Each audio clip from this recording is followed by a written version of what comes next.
Hello and welcome to this week's West Coast Today podcast with me, Kathy Griffiths. Me, Fiona Scott. Me, Sandy Neal. And me, Matt Young. As 2026 starts to settle in and New Year's resolutions are hopefully still being stuck to, least said about that the better, we've been busy gathering stories for you. This week's front page of the OT tells how Dad of Two and Church Minister Paul Watson, who helped grieving dads rebuild their lives after trauma from the 2004 tsunami, is now on a new support mission in Oban.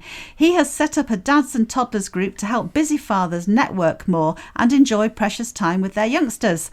The next session is this Saturday at St John's Cathedral Hall behind Coasters. It starts at 10 and hey, there's bacon butties waiting.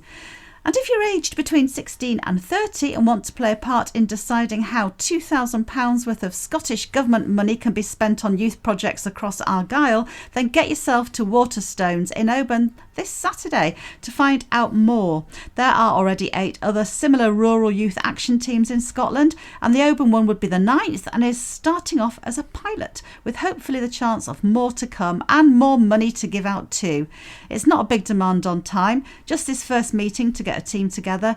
The fund will then open for applications from individuals and groups, and then there'll be one more meeting to decide where the cash goes. Interested? Read the OT or go online to get the details. Oh, and if you like pizza, I hear there's going to be some of that on the table as well.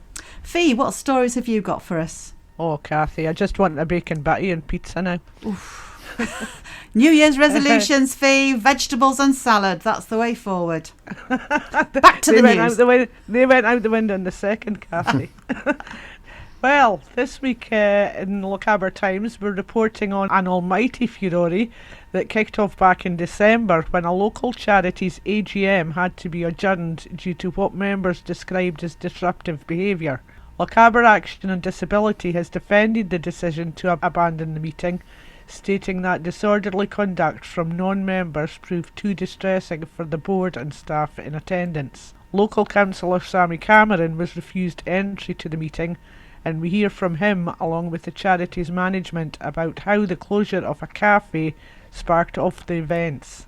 On a brighter note, we hear how diners enjoyed a free Christmas lunch thanks to a kind-hearted Fort William restaurant owner, his staff and other local businesses, and how the good deeds of a Banavie woman ended up with her singing carols alongside the Princess of Wales. You can read all of this and more at www.westcoasttoday.co.uk, along with news and features from all our titles here on the West Coast. Thank you, Fee. Sandy, what have you been working on this week? Thank you very much, Kathy. Well, the conductor of Oban's history-making Gaelic choir, Sheila Sinclair, has been awarded the British Empire Medal in His Majesty the King's New Year's Honours List, celebrating over 1,000 people who have contributed to their community and country. Under Sheila's conductorship, Oban Gaelic Choir took home the Lovat and Tullybarden Shield for the 4th consecutive Royal Mod in Oban in 2024, making history in their hometown. The feat had never been achieved before in the Mod's 133 years. And former NHS Highland Director of Public Health, Dr. Tim Allison, has also been awarded an MBE for his services to the NHS in Scotland. He served from July 2020 until his retirement in summer 2025, leading the Health Board's public health response during the COVID-19 pandemic. And MSP is demanding answers from the Scottish Government about its decision to approve a battery plant for renewable energy projects near Tynalt, despite 135 local objections. Highlands and Islands MSP Tim Eagle said he was concerned that local people were losing faith in the planning process, which appeared to be one-sided. Thanks for that, Sandy. Matt, what news? Thanks, Kathy. 5 areas in Oban have been selected for a 2026 pilot scheme aimed at allowing plants and pollinators to thrive. The move is in support of a 2019 campaign founded by international charity Plant Life. Frews Park, Glengallon Road, Ganavan Car Park, Dunbeg Cycle Path and Calgary Cemetery are part of 23 areas across Argyll and Bute that will be used to create the habitats. Road Safety Scotland and the Scottish Government have launched a campaign urging drivers in Argyll to slow down to avoid severe collisions. The initiative highlights the difference even a 5-mile-an-hour reduction can make and emphasises additional care on rural roads. And finally for me, this week's sports section details what lies ahead for Bob MacIntyre this season as he continues his bid to become the first Scot to win a major since Paul Lawrie in 1999. The world number 7's stock rose significantly in 2025, where he climbed 7 positions in the world rankings, claiming 1 victory and a second successive Ryder Cup for Team Europe. Fingers crossed that this is the year he gets it over the line.